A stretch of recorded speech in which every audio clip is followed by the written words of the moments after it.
show is brought to you by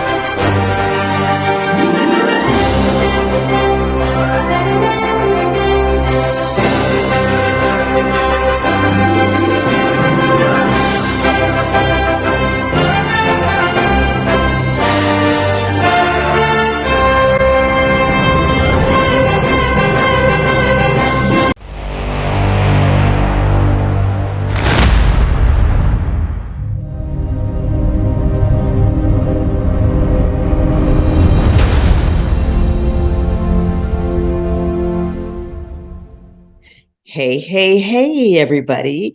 It's Dr. Cheryl Bryant Bruce, MD. You know me, and you are listening to Chatters That Matter.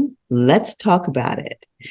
This is our runaway hit talk show that features interesting and exciting guests to educate, entertain, and inform you. We talk about anything and everything as it relates to health. And since every day, everything in some way relates to our health, that means we talk about anything and everything. Just a quick disclaimer before we get started, however, I am an actual medical doctor. So I just want to put in the disclaimer that anything that you hear on this show is informational and for your entertainment only. It does not constitute a doctor-patient relationship between yourself and me.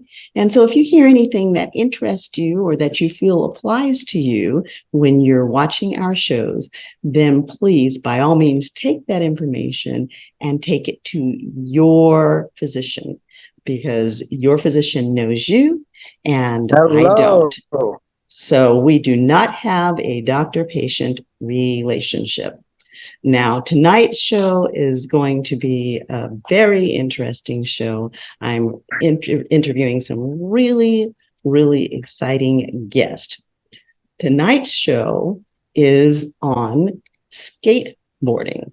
Yeah, that's right. You heard me, skateboarding.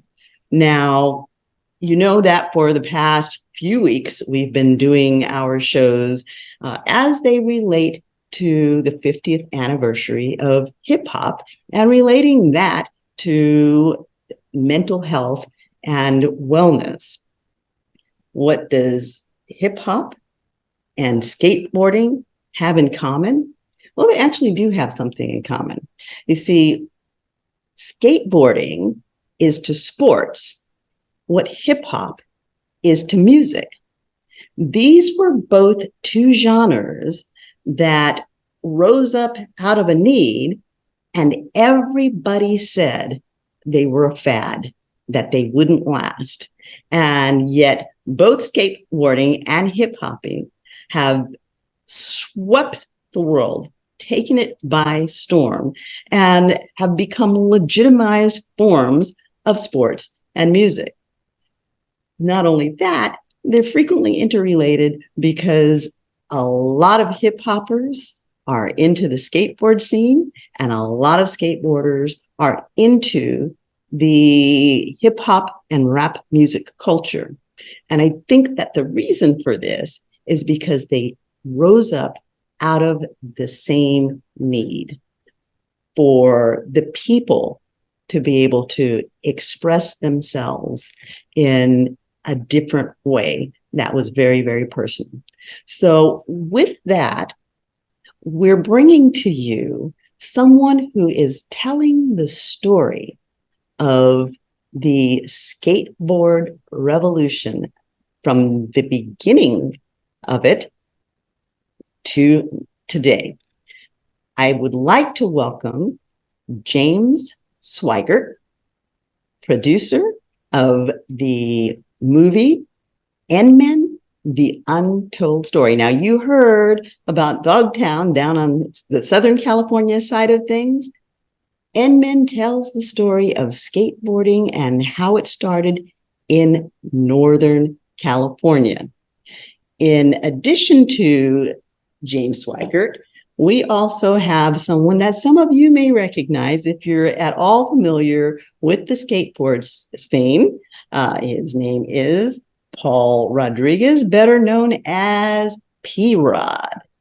And then we also have Gene Levingston, who is a not so familiar face, but is equally involved in the skateboard movement and what it is today. So without further ado, welcome, gentlemen. Hello. Hello, good to have How you you. doing? Thank you. Thank you for having us. Okay, well, let's get started with James Sweigert. James, do you prefer to be called James or Jim? Oh, James is fine. Okay, so I've seen the movie. The movie is fantastic. And for those of you who have not seen it, which you probably haven't because it hasn't hit the major featured theaters yet, but it has been sweeping the film festivals and taking all kinds of awards. So, James, tell me how In Men started and what made you decide to do this project. Wow. Well, first of all, thank you for having me. This is great, and I'm looking forward to hearing from your other guests here as well. But I grew up watching the Men. They were an older generation, and they had actually formed in 1975 out of a resentment to the Dogtown's Z-Boys it was the Zephyr team that was in the magazines. Craig Stesick was writing about it and taking these amazing photographs, and he really kind of turned them into myth and legend.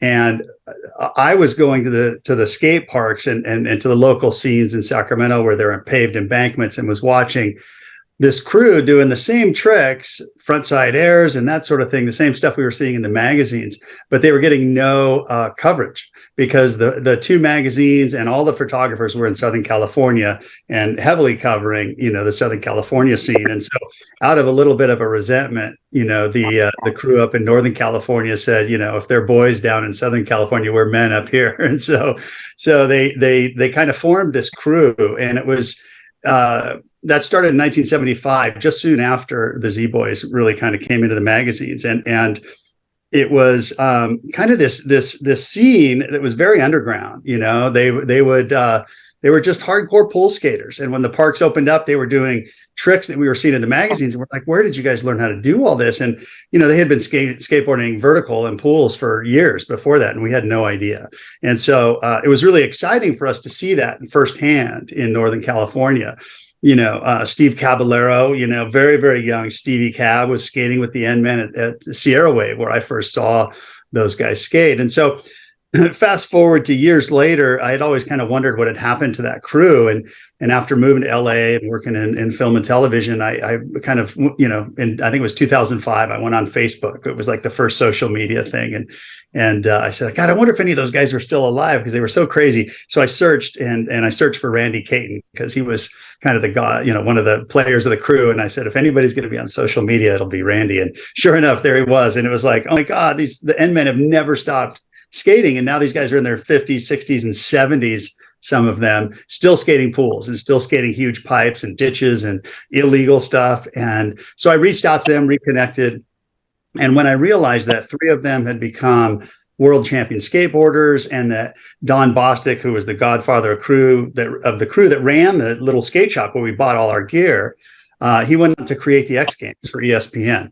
And he created World Cup skateboarding, and he's still very active. And, he and Tony Hawk and another group lobbied the International Olympic Committee to put skateboarding in the Olympics for the first time. And it was, in Tokyo in 2021. And anyways, in 2005, I approached him. I said, I think there's a story here. I'd like to tell it. And they were the John O'Shea, one of the co-founders of the crew. He wasn't so excited about me telling about all their illegal activities. And so, he tapped the brakes till 2011. And around 2011, the Men had become kind of mainstream enough to where he gave me permission to tell their story. And I spent 11 years because there was no documentation of this crew. And so I had to go into attics and garages and basements for 11 years. That's my dog behind me here. But I had to go into all of these all over Northern California to find never before seen photographs and footage of the N-Men, and was able to compile a really beautiful documentary that you were able to see. We've had, like you said, some great awards in the LA Independent Film Festival. I got Best Director, and then the film won Best Picture, which, as a documentary, that's pretty sweet. So really, really, stoked to have stayed alive long enough to see this one through, and happy. I'm super happy to be able to share it with the world. And the description that someone gave is it's a beautiful and heartbreaking story of unity. And because this crew was started by a black guy. It really is. Yeah. In Sacramento, it was started by a very diverse group of skateboarders, and black, white, Latino, Asian. And in 1975, like, some of the young kids that come to see the movie, they're like, "Wow, I didn't even know there were black skateboarders in 1975. That's dope," And so we're pulling the covers off of a part of skateboarding history that really hasn't been covered, and so really, really proud to be a part of it. And I was happy to share the premiere with you and your brother, who's actually one of the members. Full disclosure, right? One of the original members. So, yeah, thank you. Yeah, and I mean, actually, the thing about it was, it wasn't just, it's not just showing that there were black skateboarders, because I mean, Kurt was one of the first. He and Doug were amongst the first black skateboarders, but the N-Men wasn't just white and black skateboarders. It was, talk about diversity. N-Men did it, including women. They brought women in, and I guess one of the biggest awards went to a female. And then also Judy was a part of the N-Men, and I mean, she's world champion material. So N-Men really did diversity well. So what exactly was it about N-Men that made them so unique? Now, Paul is part of the Southern California scene, out of which Dogtown came. And in the movie, you go into the fact that, because Dogtown was down south, skateboarding was really highlighted down south. But yet we have several of the big players from the Southern California skateboard team that come in on the movie, and they talk about how tough the N-Men were and what an impact that they had on skateboarding. And I'm actually going to direct that question to Paul. You're one of those SoCal guys. What was your experience of the N-Men? Well, to be honest with you, that was a lot before my time. I'm actually learning about the N-Men right now. I actually, to be in full disclosure, I actually am not familiar. I do know Don Bostic, though. Yes, I met Don Bostic through all the different contest circuits throughout my my skate career and whatnot since I was a little kid. But to be honest with you, I'm taking this opportunity to learn. I actually am not familiar at all. Okay, perfect. And you've been to some world competitions, correct? Yes. Okay. And of course, that Don Bostic was the one that put that whole thing on the map, because prior to N-Men and Don Bostic, there was no world competition, because skateboarding wasn't even recognized as a sport. As a matter of fact, it really had kind of a bad reputation. And James, you could talk to that. Tell us about what that was all about and how it became. Well, yeah, in the early days, and I'm talking the 60s, the late 50s and 60s, there were skateboarders. There were clay wheels and metal wheels, and we would pirate metal wheels. we would steal our sisters' roller skates and make, and there were actual production skateboards back then. And the Skateboard Hall of Fame up in Simi Valley has an amazing collection of some of those early boards. And go see Todd Huber up there. He's the curator of really an amazing collection. But in those early days, it was very rigid. It was all about kind of sidewalk surfing and that whole vibe. And there was actually early world championships. In fact, Don Bostic went to the 1965 World Championships. Wow. But again, clay wheels and metal wheels and stuff. It was a different game. But in 1973, it was the advent of the urethane wheel, and that was the game changer, because the urethane wheel could roll over a lot more challenging surfaces like pavement and granite and stuff that was just kind of found surfaces around the cities and the suburbs. And so that urethane wheel changed the game. And that's really what the Z Boys were the first ones to kind of rip that surfing style on these little embankments and just really kind of employ that aggressive surfing style into skateboarding. And that was really when it really started to change. But, and I think I can speak for Paul and myself. I've been to the Nike campus and seen the banner of Paul up there. So it's like, but we had we had a blast skating because you could go anywhere with those urethane wheels. They just really were much more merciful on the concrete and the asphalts and the pavements that were out there. And that, that's what really changed the game, But going back to what you were just talking about, kind of the Dogtown thing was very public. The N-Men thing was very underground because they would, and when you see the movie, you'll see how they would steal pools. They'd sneak into people's houses. They had this like aggressive pool seeking program that, like, if newspapers piled up on somebody's porch for a couple of days, someone in the N-Men crew got a wind of it and they knew that those people were out of town or on vacation. They jumped the fence. They pumped 10,000 gallons out of the pool in seven hours and skated until the people got home or the cops chased them out. And then they move on to the next one and they just keep them going. And, and those stories are hilarious to me at this point in time, because my brother was a skater. He was one of the original N-Men. And at that time, my brother, I guess when he started skating, he was like 8 years old. So he was very, very young. And my parents were very, very protective. And I find it so funny that all of this was going on because, they embraced the whole skateboarding thing and encouraged it with him. Now, I was locked in the house practically, but they encouraged it with him.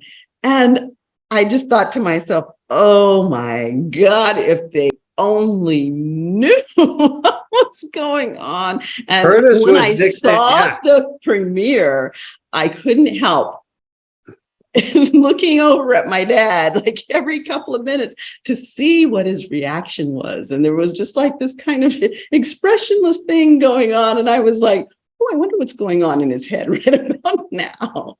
Because N-Men, they were colorful. They were colorful. Tell us about the personalities, the characters. Tell us about Doug and John. And, these were not your choir boys. And how did they get into skateboarding? And what did it do for them from a mental health standpoint? Because you really delve into that in the movie and what brings people to skateboarding. Yeah, I think that in this, what I'm trying to do with this movie is, and that's why it's called The Untold Story, right? We're pulling the covers on something. It wasn't just Dogtown and it wasn't just Venice and Santa Monica. This explosion with the urethane wheels happened everywhere. This is just one of many stories that's out there, from Miami to Seattle to Maine to New York, everywhere. There was a big explosion. So this is just one of the many stories that are out there. But what was kind of cool about this was, the time I was able to take to tell the story and do all the interviews, I was really able to get, I have a young editor that helped me cut the film, and he said, wow, and he's a skater. And he said, wow, I've never heard people speak about skateboarding the way that these guys talk about skateboarding, it was, skateboarding attracts the outlaw. Skateboarding attracts tough tough people. You got to be tough to take those falls over and over and over again. You know, there's a great line in the movie, skateboarders are some of the toughest people I know. Right. Mm-hmm. And it's true.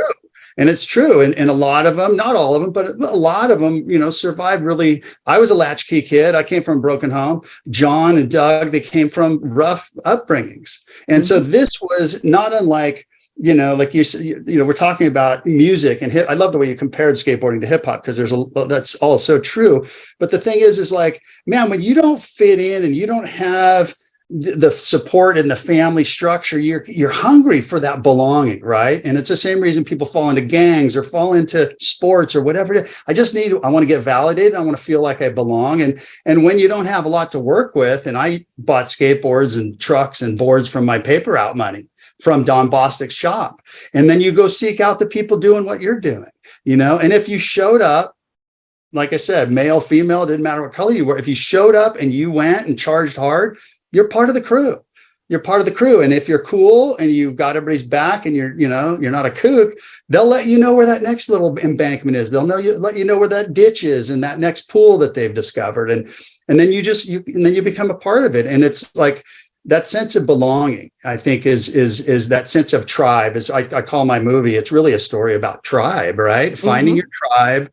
And this tribe has been going since 1975, and they've never stopped. The Z Boys were together for 3 years.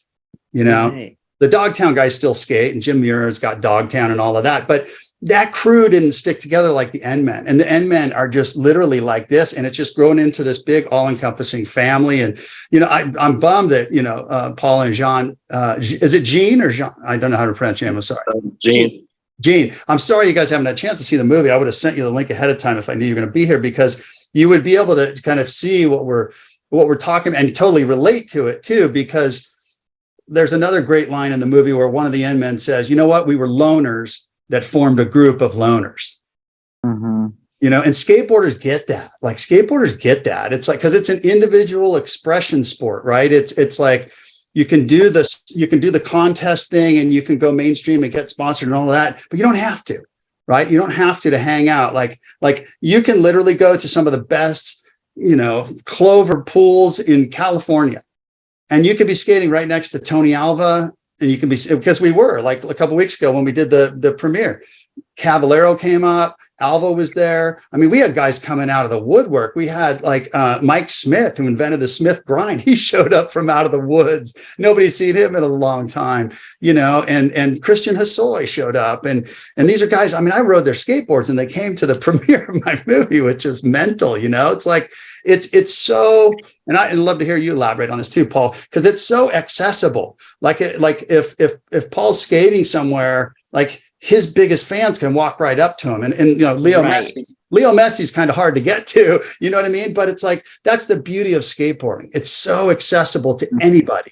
And all you got to do is be a kid with a hunger and a desire and show up at a skate park. And there's going to be dudes like us that'll be like, hey man, try leaning back a little bit when you make, it's like, we'll coach you into that. And I see it happen all the time at the parks, from guys that are 60 to 10-year-olds, Yeah. Now, Paul actually, in an interview that he did with Bloomberg, he had a statement that he made that I think kind of just will resonate with every skateboarder. Paul, you said that skateboarding was your addiction. And I think that every skateboarder I've ever bumped into seems to have that same sense. My brother is almost 60 and he's broken up, backs, hips, everything just messed up. And, he's waiting for surgery. And still, when N-Men came into town, he still tried to get out there and skate. I don't know how much he actually did when you guys went out, but I know that he tried to get out and skate, because I know he came back hurting. So Paul, talk to us about that whole I'm addicted to skateboarding thing.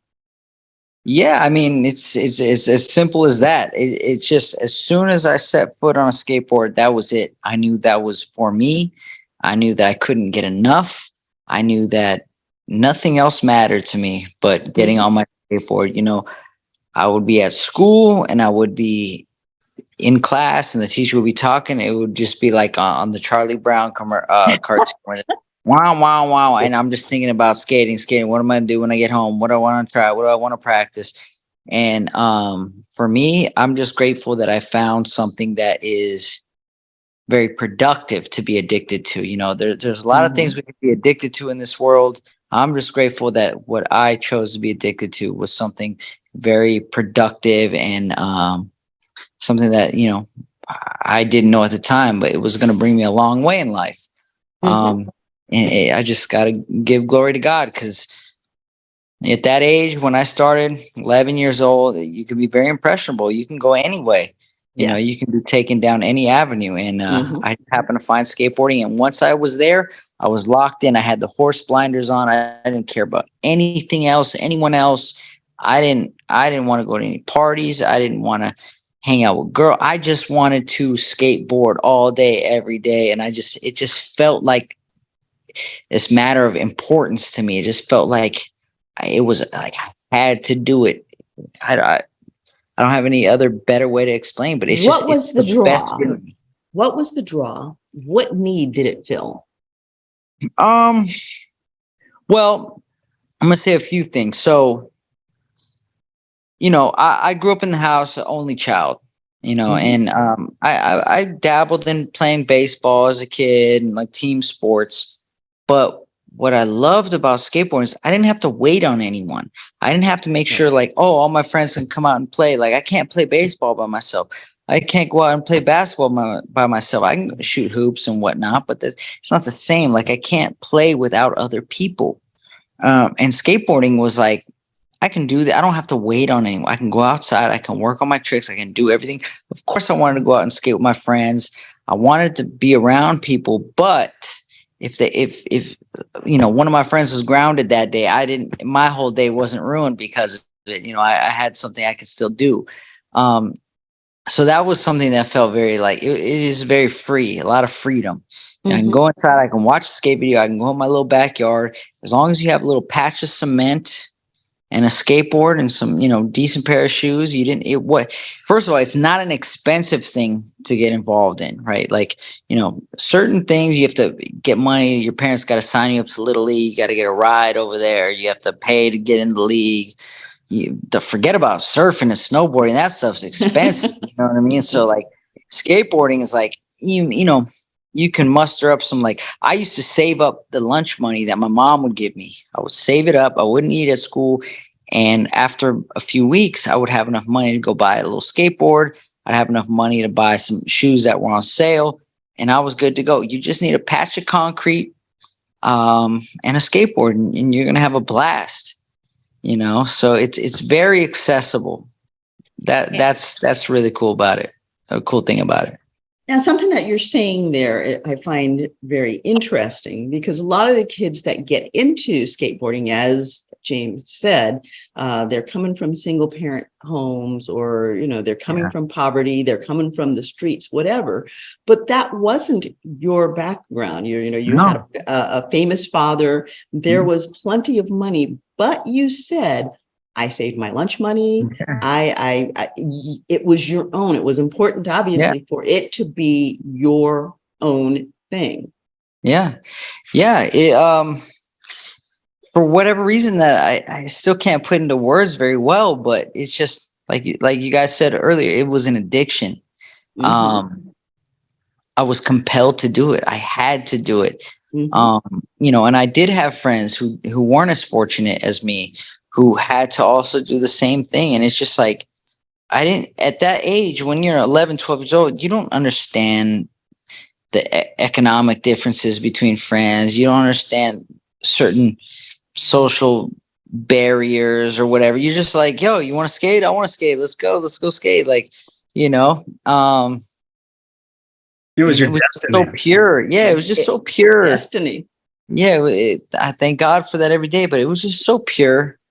I met some of the best people in my life through skateboarding. I met so many amazing characters, interesting characters, funny people, come from all walks of life. And the thing that I learned is like, I never was conditioned to look at life through color barriers, religion barriers, economic barriers. It was just if you skate, I skate, we got some in common. We're brothers, whatever it is.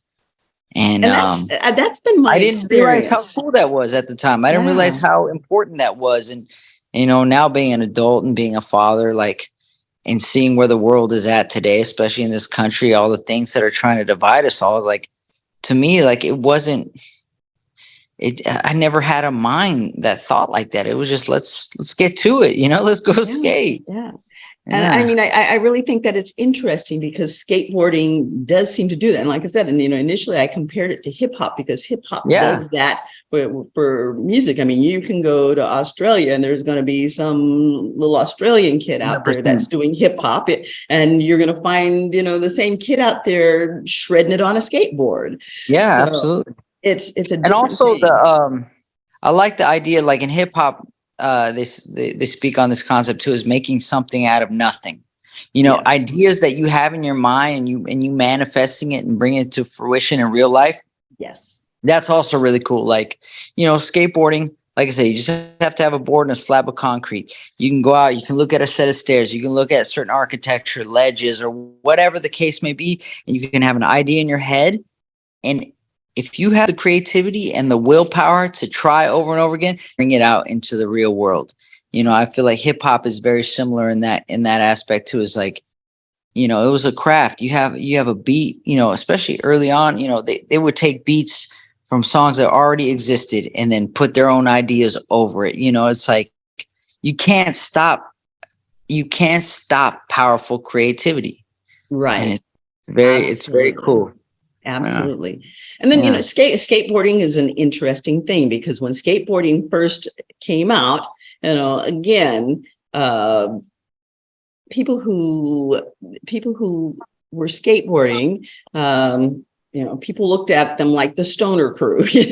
It's like, these are the bad kids. They're not going to amount to anything. And if someone skateboarded, chances are 9 out of 10 that the parents might not be supporting it and might actually be seriously downing it. You need to get a life, you need to plan to get a job, and so on and so forth. So I'm going to ask you a very personal question here for all of the parents out there who think that you can't make a living as a skateboarder. Can you tell me what your net worth is right now? Oh, my net worth? I mean, yes.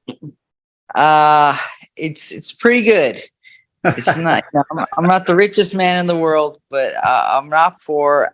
I don't want to really say the number, but what I can say is, thank God, I have been able. I'm a millionaire through skateboarding, and that's something that I never even knew was possible when I started. So it's possible, but I will still say I'm one of the lucky few in skateboarding. Yes. Skateboarding is still not. It's not something that, if you want your kids to get into it and think that they're going to be instant millionaires if they make the pro ranks, that's not at all the case. You have to have business savvy. You have to be willing to do like things like this, like interviews on the radio, go to podcasts, go that extra mile. A lot of my friends who are phenomenal skateboarders, they're very introverted. They don't want to be seen. They don't want to talk. They just want to put their tricks on the camera and that's it. And, it can be very limiting if you're not willing to have a hustler spirit, so to speak, or an entrepreneurial spirit. Yeah. So, I got very lucky. I came up in a good time. I had good management. And I got to give a lot of credit to watching, seeing my father's career before me. My father's was a well-off, successful stand-up comedian. And so I had exposure to seeing someone living their dream and doing it to the fullest as a kid. Like as we mentioned here before, a lot of kids came from broken homes, came from rough situations. They wanted where they found skateboarding as a place where they can belong and can fit in. But they didn't necessarily have the mindset of like, let me take this to the biggest level. Let me try and push this. They might have just saw it as like a place of like social status or social like comfort, and I'm thankful I had that as well. But I also had big dreams. I seen someone close to me living their dreams to the fullest. So I was like, well, I want to take this to the biggest level, and I want to do it as big as I can. So it's not for everyone. There's no right or wrong. And you skateboarding. have, and I mean, you've made a decent income, but it hasn't just been with skateboarding. You've diversified. There are shoes. There are all kinds. But I think the promotions. important thing I hear you saying, Paul, and I think that, and the same thing with, and I love that your dad was your inspiration. That's beautiful. I like that you just gave him props. But the thing is like Paul didn't do it for the money. You know what I mean? No, I had no idea that money was even a thing. Absolutely. I made this movie. I paid for every single penny of this, and I spent way more money than I should have spent on it. But it was my passion. It was my passion, and I wanted to tell their story because these were my friends that never got their recognition.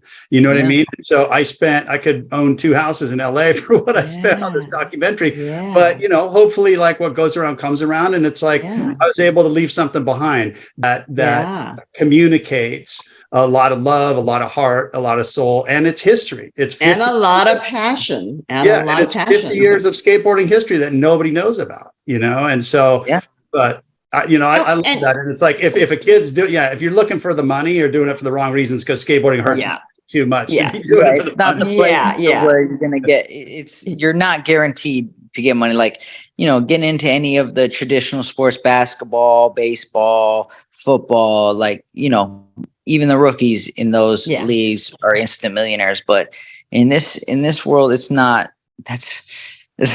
guaranteed nor likely. Right. You got to have a different mindset and goals and aim for that type of thing. But for all the parents out there throwing rocks at it and saying Cheryl, you can't. I don't want to steal your show here, but since Gene and Paul haven't seen this, can I share pictures of your brother real quick as a little guy? Yes, please. Yes, you absolutely may. Since hold still. I'm going to show you one of the most amazing. And when I tell you, I was going into attics and garages looking at old photographs. I want you to see this picture of Curtis taken by a man named Bill Golding, who basically had these photographs sitting in a box in his garage for 30 years, and he gave me 500 plus photos to share with the world. But this is Cheryl's brother, Curtis Bryant, aka the Natural. Doing this insane air, looking right down the camera lens. In 1977. Wow. And he was a natural, man. Look at him, just like eyeballing the lens. Staring right in the camera. And chewing on his tongue. That was his signature. I mean, he when he started to concentrate, he would chew on his tongue. So that is just like prototypical Curtis right there. A little, and one more just for the books, because he was a ripper, and he was just a total natural. Oh. That's a Pleasure Point skateboard from Santa Cruz area, with some old park dancer wheels. Where's this, like Del Mar or something like that? This is Sierra Wave Skateboard Park in Sacramento. Opened from 77 in Sacramento, from 1977 until late 78 when they bulldozed it for the insurance stuff when all the parks closed. And I think that there is just something in a person that makes them a skateboarder, because my brother and my son were never around each other. And my son was never exposed to skateboarding in any way. And then all of a sudden, one day, he picks up a board, and he becomes my brother. I mean, it was just like the love, the passion, the skill, all of it. And the addiction. So Gene, the addiction, tell us about, how did you get to skateboarding? I got into it actually when I was a kid. My mom bought me a Pikachu skateboard from Walmart. And then a Pikachu skateboard, one of the cheap $20, $30 ones from Walmart. And I just started skating. So when I was a kid, and then I would just play sports like basketball and football. But then I went back to skateboarding as a teenager. I still skate to this day for fun, but I used to be pretty good. I used to do stairs, like 5, 10 stairs, kickflip. I never really hurt myself doing it, but I just would skate for fun with my friends. And sometimes even to this day, me and my friends still go to skate parks, and I'm like almost 30. So I work a regular job, but I still skate from time to time. It's still really fun to learn new tricks. Yeah. Now, what was the So- draw for you? The rush is just skating down the street, rush. skating to your destination. The wind through your face when you're going up and down curb. Like street skating. Sometimes me and my friends will go into schools and just skate like ledges and some stairs here and there. Like on a Saturday or a Sunday. And we just go to skate parks and just go around and just try to learn new tricks. And we just skate on and off. So we're constantly always kind of doing the same stuff, but it's always fun. I'll probably be skating until I'm 60. Yeah. And my brother is almost 60. Like I said, he's he's broken up and he's still skating. And how old is our oldest skater from the Inman? Because we had some that were up there, James. Well, I'm gonna be 60 in a few months. So, Gene, I still. But you're still a baby. You're still a baby. Wow. Someone is like 70, right? Kick it off. Well, I surf a lot, so I stay young. But between surfing and skate, I'd rather fall in the water than on the concrete. But I still skate. The oldest skateboarder in the movie is Cliff Coleman. And Cliff Coleman was the guy from Berkeley that invented the Coleman slide, which is what you see a lot of the downhillers doing. He was in at Telegraph Hill in Berkeley in 1976. They have photographs of him just doing these like nasty 40-foot slides going, 40, 50 miles an hour. And he started that whole idea of sliding to slow yourself down to get around corners. And that's called the Coleman slide. And that was started in NorCal. So, but yeah, Cliff is Jamie Hart won his world championship against people like less than half his age. He was 59 when he won the world championship in the downhill slalom. Cliff Coleman, also a world champion. I think he's now 72, 73. And they're still bombing hills. These guys are in hardcore. Yeah, Awesome. absolutely. That's what I'm hoping for. You talked about the passion, James, of the skateboarding. Let's talk about the passion of those of you who are bringing the story to let's talk about the photographer that made this possible.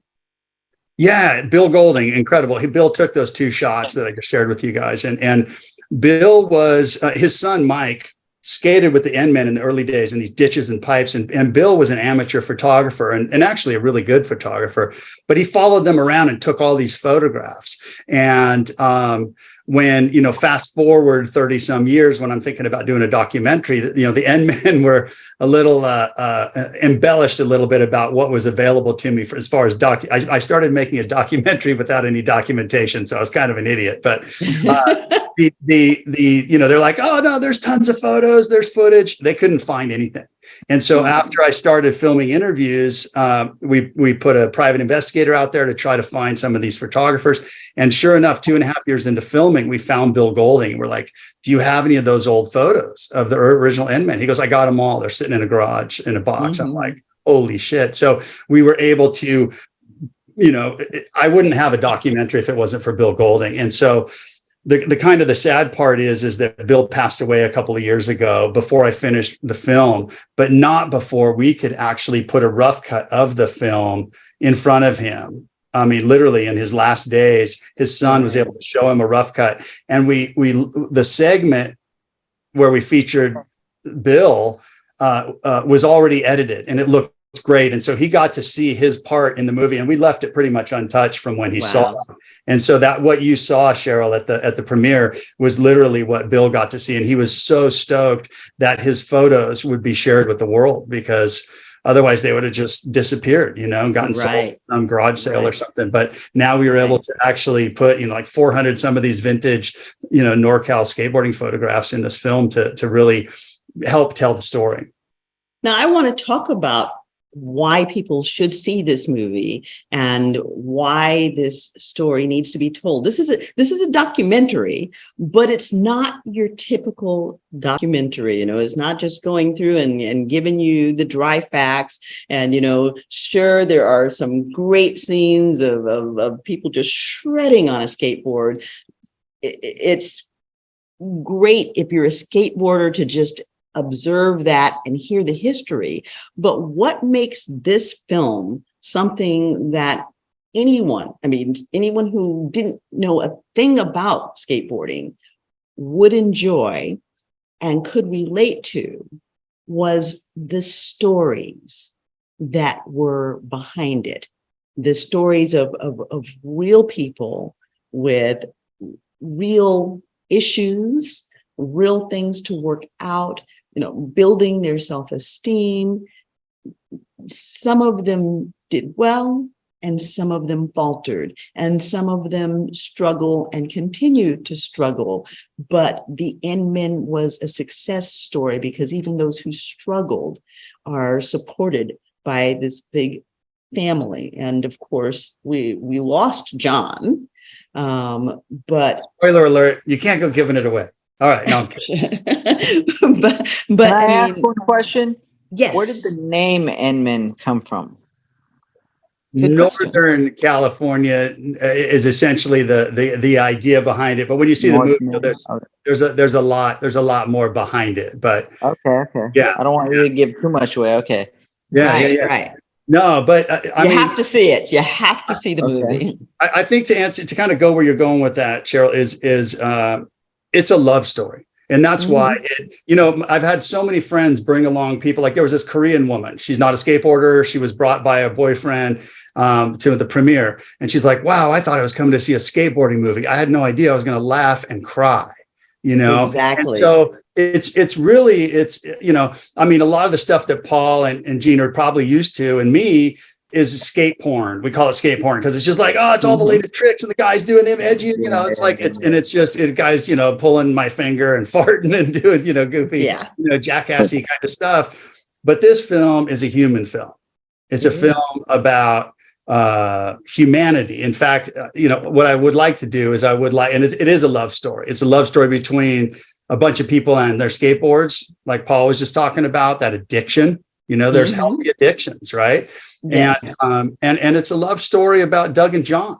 It's not like a gay love story. It's about two best friends that started something in motion and they had no idea. And they both had to, struggle with their own demons. But, the actor Josh Brolin is a friend of mine, and he gave us the voiceover for John's voice in the film. And Josh Brolin came on as an executive producer. I'll just read really quickly with the note he sent to me. We look back on our lives, and it's moments like these that shine. Being involved in something moving, communal, and that reminds us of our intrinsic through-line humanness. The idea of success eludes me. It's an inside job. And what you have filmed and structured in this film says everything about you. So again, I am honored and I'm truly grateful to be associated with something so human as your film. And So it really was just very, very human because like the lady said, I laughed and I cried, but there was something deeper. You watch a love story or, any story, and it can move you to tears, but there was just something deeper in this, it resonated with your very soul, and it was inspiring. It made you laugh. It made you feel alive. It made you want to go out and do something amazing because you can. And just, it was very inspirational in many different kinds of ways. So, yeah, it's a very different kind of skateboard documentary for sure. And, one of the things that was super cool for me is when I started kind of digging to see if I had a story there, and we found the photographs, and that was great. But I think it really came alive when, because otherwise people are like, I've never, a bunch of my friends are younger generation Dogtown guys down here. I surf with them and stuff. And I would ask them, have you heard of the End Men? They're like, no, who the hell are the End Men? Never heard of them. And I was a little like, is this even a thing? And then when I got Tony Hawk in the movie, and Tony Hawk talks about them and validates them and talks about their contribution to skateboarding, including the, Don Bostic creating the X Games for ESPN, the snowboard and skateboard events. He created that because he was the one doing it up in Sacramento.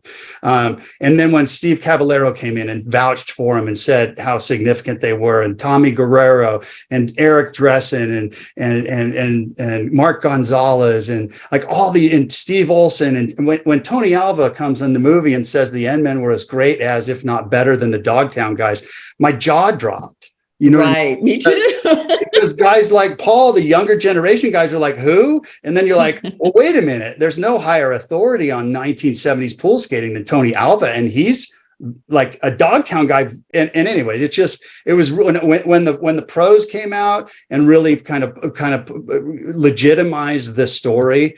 That's when I was like, it was a dream come true. I was literally like, I can die, go to heaven now. I'm good. Like it was, you know, and again, Absolutely. This was me being of service to my friends. Like I wanted their story to be told. And just like Paul had that drive. And you told the passion. heck out of it. Thank you. I know that you have a hard stop. Yeah, so I want you to tell me, to tell us how people can see this movie.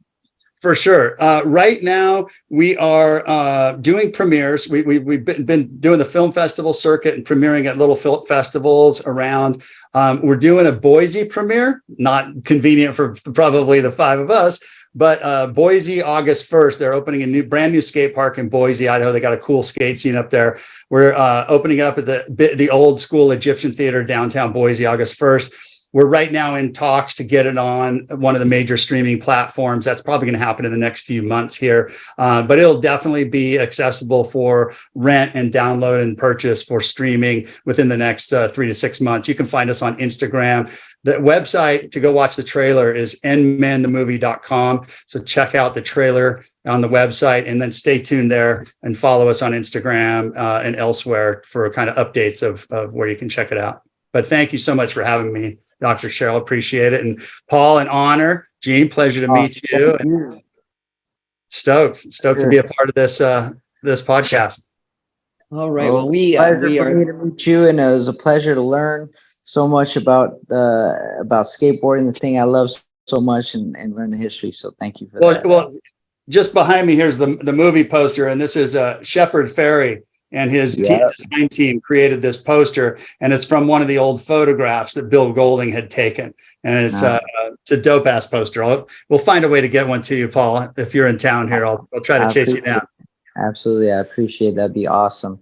Yeah, anytime I can learn is something I'm happy about. So, well, we're gonna do another LA premiere, and I'll make sure that everybody on here is invited. Cheryl, you connect everybody, and we'll get you guys the VIP. Absolutely. And looking forward to it, because I can definitely, this is a film that I could watch over and over and over again. And I have seen it. I've seen it twice now. And each time, saw something different, and each time was just as emotionally connected to it. So, if you get a chance to go out and see the premiere, do go and see it. It is a worthwhile thing to do, and it will really give you an education on that thing that is the passion known as skateboarding, and you'll walk away with an entirely different impression of what it is. Awesome. So, James, Paul, Gene, I would like to thank you for your time and for sharing your sport with us. Ricky Aaron, thank you for helping to pull this together and bringing Paul and Gene to share in with this. And James, thank you for letting me be a part of your experience. And I'm happy to bring this to a bigger audience. And I'm happy that you're bringing it to the world. For those of you out there watching and listening, thank you for joining us. Again, you are listening to Shatters That Matters. Let's talk about it. And I am your show host, Dr. Cheryl Bryant Bruce. We look forward to having you join us. Every week we're here, and we want you to join. We want you to watch, like, share, and comment. So again, and there they go. Those are my little doggies. They're our mascots, Rosie and Mitzi, and they waited till the end of the show, so we appreciate them too. So again, come back and join us. We're here every week, 7 p.m. Monday and Wednesday. That's 7 p.m. Pacific Standard Time. And we are pretty much anywhere that you can look. We're on YouTube, we're on Apple, we're on Roku, we're on Spotify, and a whole host of other places. But definitely you can see us every week on YouTube, and it lives there in perpetuity. So you guys will be able to watch this and see yourselves and share it with your friends. Thanks for joining us. Chatters That Matters. Let's talk about it. What's going on? This is Paul Rodriguez, also known as P-Rod, professional skateboarder, and you are watching Chatters That Matters. Much love. Hey, this is Gene Levingston from Rialto, and you're watching Shatters That Matters.